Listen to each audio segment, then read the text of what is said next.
Very 10+2 system कि बच्चा 10 तक पढ़ेगा, 10 के बाद आपका 11-12 में पूरा का पूरा उसके ऊपर एक लोड आ जाएगा। उस लोड में सी और he need to memorize lot of things, right. But अभी एनईपी 2020 ने आपका एक नया एजुकेशन सिस्टम इंट्रोड्यूस किया है, दैट इज 5+3+3+4। तो इस सिस्टम को आप फर्दर ब्रेक डाउन करके हमें इनलाइट करिए और गाइड करिए कि ये किस तरीके से एजुकेशन लैंडस्केप में एक ट्रांसफॉर्मेटिव चेंज लाएगा और बच्चों के लिए बहुत हित में होगा। Definitely Ram sir. सो जब हम बात करते हैं एनईपी 2020 की, so it is divided into different stages. पहला हमारा है फाउंडेशनल स्टेज, जहाँ पे हमारा प्री प्राइमरी स्टेज और ग्रेड 1 और 2 आता है, where we actually talk about active learning. बच्चा जो है वो लर्निंग में एंगेज होता है through activities, and then comes the preparatory stage where we talk about grade 3 to 5. Right. Here we talk about conceptual learning, introducing literacy and through numeracy as well, right? And the conceptual learning starts. But when we talk about the middle level, we talk about grade 6, wherein NEP 2020 is introducing vocational skills, So right? early stage level is for 5 years. Yeah, for 5 years. Okay. So pre-primary stage, Yeah. including grade 1 and 2. Grade 1 and 2. Yeah. And then going ahead with grade 3 to 5. Okay. And then grade 6 to 8. Okay. Right. And the senior grades. From 9 onwards. Yeah. Okay. So when we talk about grade 6 to 8, the abstract concepts, वहाँ पे abstract concepts include होते हैं, project based learning होती है, and we talk about hands-on learning experience. Yes, ma'am. In the senior section, we talk about different subject choices, wherein the students can have the अपने मन मुताबिक वो लोग subject choose कर सकते हैं, राइट।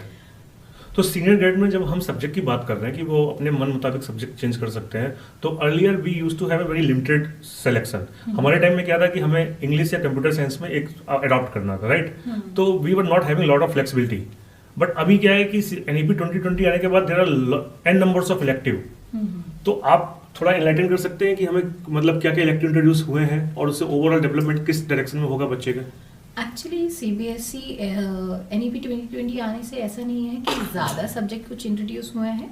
देयर वर ऑलरेडी बहुत few subjects which were there, I think more than 20 subjects जो सीबीएसई ऑफर कर रहा था, but schools they had integrated some of them, okay. ना, क्योंकि there are many challenges for that. But recently अभी marketing एक new subject introduce हुआ है, entrepreneurship है, और ऐसे ही बहुत सारे ऐसे subject besides vocational skills, ताकि बच्चा जो है वो when he moves out of the school, he is already prepared for the real life, real world challenges, right? With the skills and not just the academic score. Okay.